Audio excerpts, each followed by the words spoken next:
Yo, what's going on YouTube? Go to Grand back here with another video. So today I have part 1 of the build guide that you guys have been asking for. How do I do what I do? How do I achieve what I have? And how as a rogue do I gain more damage and more survivability? These are some of the things that you guys have been asking me and I'm going to be covering during this build guide. So I wanted to go ahead and start off here with the skill tree because the skill tree is the fundamental basis for all classes and builds. This is where everything starts and ends pretty much. If you don't have a good build within your skill tree, then the rest of your build will be trying to compensate for something that you're lacking within the skill tree. With that being said, let's go ahead and get into our basic. Our basic is going to be puncture, and we're going to want to take fundamental puncture. Pretty much all you need to know about this is it's going to allow you to apply vulnerability to enemies, and vulnerability is really overpowered. It couples with other aspects and creates this synergy that is really overpowered. Moving on to twisting blades, you should take advanced twisting blades. I think anybody that's using twisting blades probably already has this spec and knows to take this. It's quite self-explanatory and I don't really feel like explaining it too much, so all you really need to know is take advanced twisting blades. Right below that, we have two really crucial survivability passives you want to take, that being siphoning strikes and sturdy. I think all rogues should probably be taking these. If you're lacking in survivability and you're wondering why you're dying all the time and you don't have these, you should probably take them. Moving on down here to our movement skills, we have Shadow Step, fully maxed out into Methodical Shadow Step. This allows us to stun enemies. Now this is a CC, but it also allows me to do more damage as I have a substat on one of my items that allows me to do more damage to stunned enemies. So this is one reason I have this. Otherwise, it's really good just to be able to CC any enemies. So applying a stun is pretty good, even if it's only for 2 seconds. So I recommend taking Methodical Shadow Step if you can. Moving on down here to Weapon Mastery, we have, well, increased damage on all fronts. I recommend any rogue take this. It's pretty self-explanatory. I don't need to go into it too much. This basically increases your damage no matter what you're using, and the more damage the better.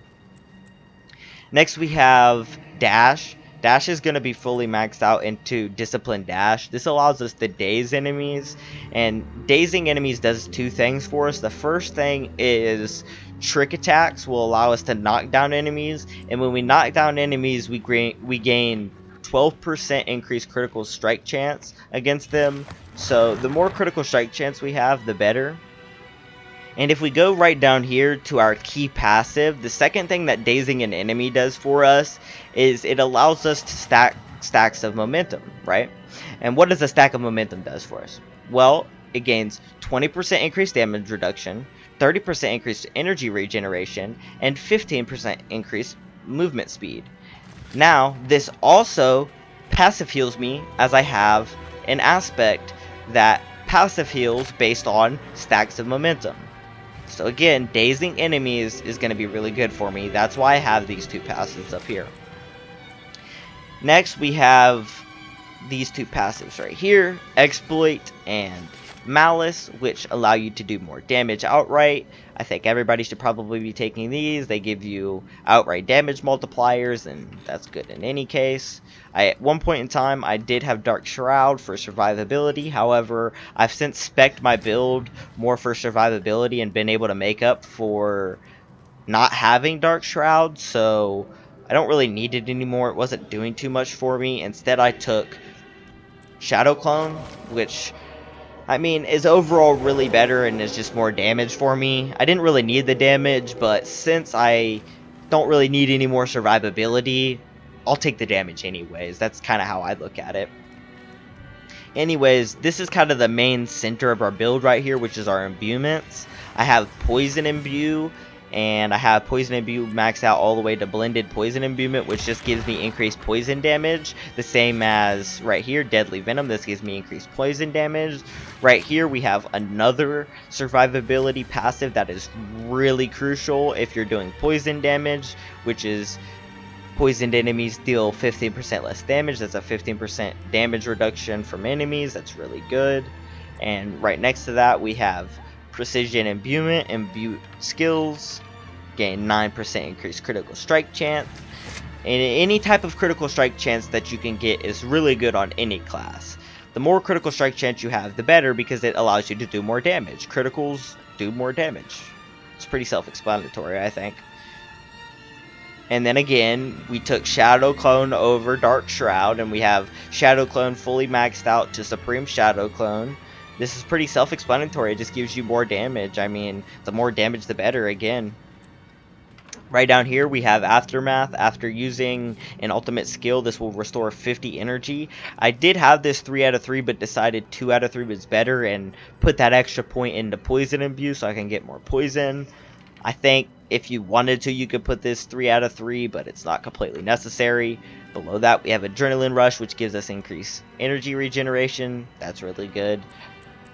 Below that, we have Haste, which gives us either increased movement speed or increased attack speed. That's really good again. The more movement speed we have, the more ability we have to dodge, evade, and actually, the more movement speed and movement mechanics we have, the more survivability we have, because as a rogue, the movement is really the survivability. You can spec out to have more life and armor, etc., but being able to dash and teleport and evade are your main sources of survivability. As well as attack speed is really good, just because the more attack speed you get, the more damage you can do, because, I mean, the more damage you can put out. The faster you can put out damage, the more damage.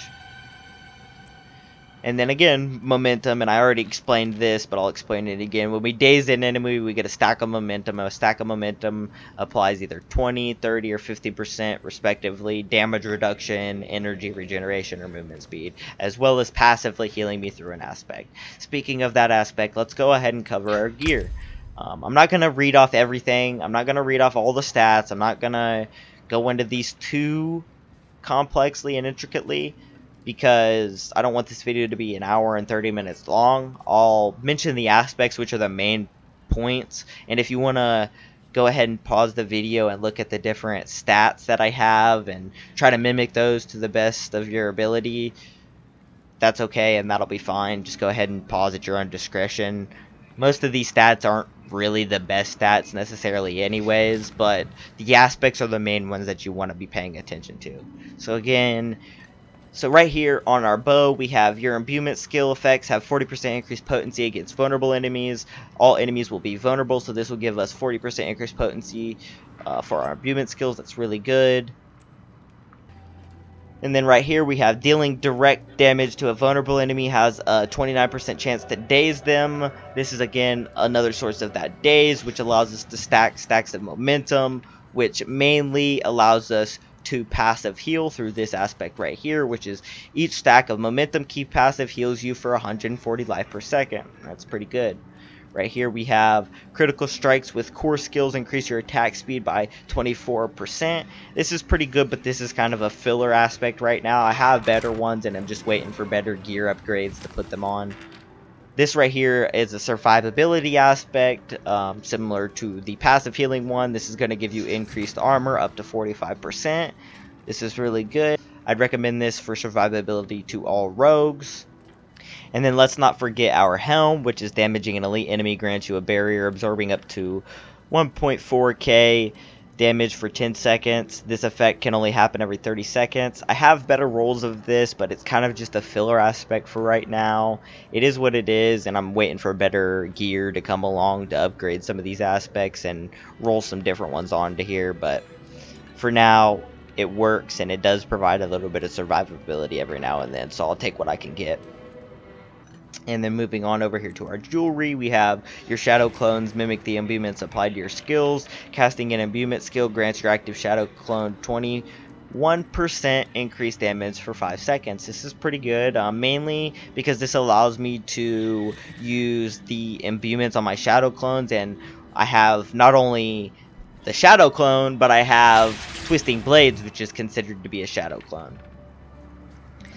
Right here you have increased 20% critical strike chance against injured enemies, While you are healthy, you gain 40% increased crowd control duration. This is kind of a filler, but it gives me increased critical strike chance, which is good, so I can't really complain. Right here is one of the main aspects that I rely on, which is deal 8.5 increased damage for each second you stand still, up to 30%. This is really good for things like world bosses because you end up standing still a lot and you get this multiplier really quick, which allows you to scale that damage pretty fast. Lastly, we have critical strikes with poison abuse skills have up to a 10% chance to create a toxic pool that deals 1.4k poison damage over 3 seconds to enemies within. I have a better roll of that, and that's not too important. That damage is kind of irrelevant based on the scale damage that you do outside of that. The main thing to pay attention to here is while standing in the pool, your poison imbuement skill has no cooldown and no charge limit. This allows me to infinitely poison imbue, which is broken because again, poison is one of the main sources of damage within my build. Now, any Twisting Blade user is going to probably want to put this on. This is just the basic Twisting Blades aspect. Everybody should be using this. When returning, they deal more damage and orbit you. The orbiting is what does a lot of the damage. The orbiting mixed with the poison, that's what does the main source of damage. So, my Shadow Clone Twisting Blades with my poison imbued Shadow Clones stacked with the poison damage that I do from the imbuments is just godly. That's how I obliterate a lot of the bosses and how I ended up doing the capstone boss in 27 seconds, as well as just how I pump a lot of damage on all other elites and bosses outright. This is kind of a broken synergy and combo, and if you're not running this combo, I recommend trying it out because you're missing out on a lot of damage if you're not using it. With that being said, I think that wraps up the first part of the video here. I went ahead and covered the skill tree as well as the respective synergies with the gear that I have. And the next video, I'm going to go over the paragon board, as the paragon board is going to take a little bit of time to explain itself, and I don't want to have this video going on for too long. But I want to thank you guys for watching the video, and if you enjoyed, go ahead and hit the thumbs up and subscribe for more content like this. Go ahead and leave a comment down in the comment section giving any feedback you have, and I really hope that this video helped you guys and gives you guys the insight on how to get a little bit more survivability or damage for your build, as well as just giving you the build guide that you guys have been asking for. So thanks for watching, guys. Peace out.